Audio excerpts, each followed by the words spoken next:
"You're too good for me," Aaron muttered, wiping his grease-stained hands on a rag that had already given up trying to be clean, his eyes fixed on the oil-slicked concrete instead of on her.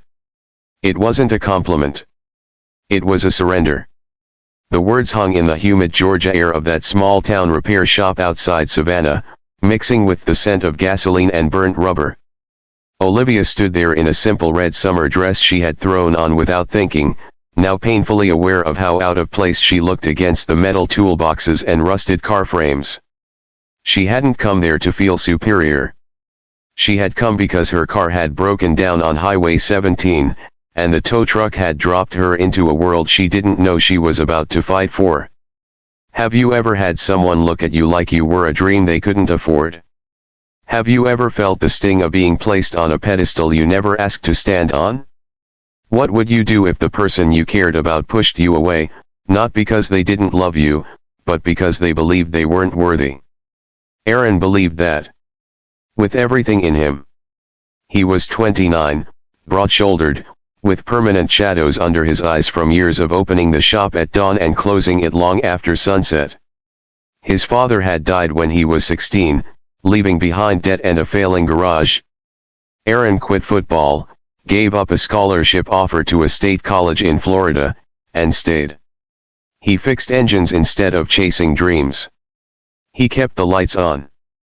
He paid his mother's medical bills until cancer took her too. By the time Olivia walked into his life, he had already convinced himself that his role in the world was to repair things, not to deserve them. Olivia came from a different rhythm of life.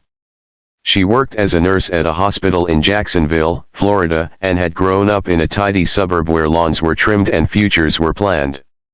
She was practical, compassionate, and used to long shifts and heartbreak. But nothing in her life had prepared her for loving a man who thought love was something he had to refuse. Their first few months were simple. Coffee from a diner off Route 80. Late-night drives in her repaired sedan. Sunday church services where Aaron stood stiffly in borrowed dress shoes, feeling like everyone could see the grease in his veins. He adored her quietly, like someone afraid of breaking glass. She saw it in the way he opened doors, the way he memorized her coffee order, the way he drove an hour just to leave a bag of oranges on her porch when she caught the flu. And then, one evening, after meeting her friends from the hospital, lawyers' wives, tech consultants, polished men with pressed shirts, he drove her back to Savannah and finally said it. "You're too good for me." He said it like a diagnosis. He told her she deserved someone with clean hands and a retirement plan, someone who could take her to Paris instead of promising her a backyard barbecue and a fishing boat that barely started. He told her he didn't want to wake up one day and see regret in her eyes. Olivia could have walked away that night. Many would have. It would have been easier. But she saw something in Aaron that he couldn't see in himself. She saw loyalty carved into his bones. She saw the boy who gave up his future so his mother could have a few more months of chemo. She saw the man who skipped lunch so he could pay an employee's rent when business slowed down. So she stayed. Not in defiance. In devotion. The years that followed were not romantic montages. They were hard. Olivia transferred to a smaller clinic closer to Savannah, taking a pay cut that made her parents nervous. Aaron worked longer hours, stubbornly refusing her financial help. They argued about pride and partnership. They argued about whether love was enough. Some nights, she cried quietly in the bathroom, wondering if she was foolish for trying to build a life with someone who believed he was less. But every time she thought about giving up, she remembered that first look in his eyes, fear disguised as humility. And she decided she would spend as long as it took proving him wrong. She learned the shop's bookkeeping when business nearly collapsed during a slow winter. She sat at the kitchen table surrounded by receipts and coffee-stained invoices, teaching Aaron about profit margins and advertising. She built a simple website. She convinced him to offer free car check UPS for single mothers one Saturday a month. Word spread. People noticed not just the quality of his work, but the kindness behind it. Aaron resisted at first. He hated the idea that she was saving him. But slowly, he began to understand she wasn't rescuing him.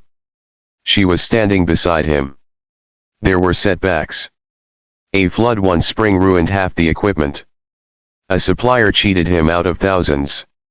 Olivia picked up extra shifts at the clinic, coming home exhausted, her scrub smelling like antiseptic and fatigue.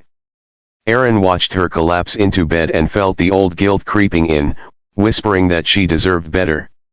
One night, after a brutal argument about money and his refusal to expand the shop, he broke down. Not with anger, but with tears he had buried since he was 16. He confessed that he was terrified. Terrified that if he aimed higher and failed, he would prove every doubt right. Terrified that if she saw him at his worst, she would finally agree he wasn't enough.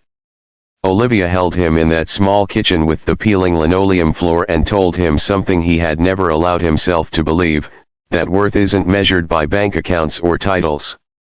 It's measured by how you show up when life falls apart. And Aaron showed up. Every time. 5 years passed.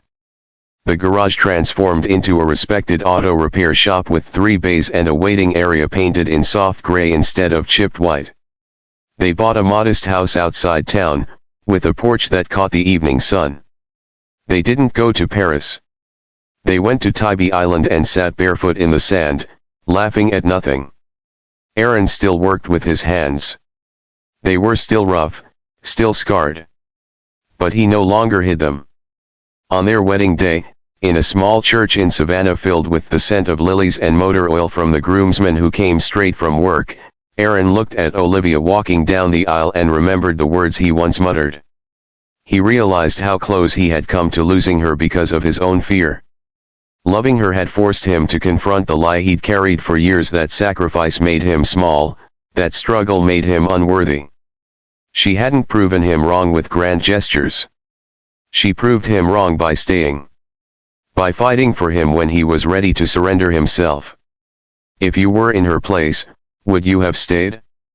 If you were in his, would you have let yourself be loved? Years later, when their daughter Mason asked why her dad always kissed her mom's hands before dinner, Aaron smiled and said it was because those hands built everything they had. Olivia shook her head, but her eyes shone. The truth was simpler. He kissed her hands because once, long ago, he believed they were too good for him. And she spent years proving that love isn't about being too good or not good enough. It's about choosing each other when it would be easier not to. Before this story ends, tell me in the comments, have you ever fought for someone who didn't believe they deserved you? And if this story truly touched your heart, if it made you think about second chances and the quiet courage of staying, please like, share, comment, and subscribe only if it felt real to you.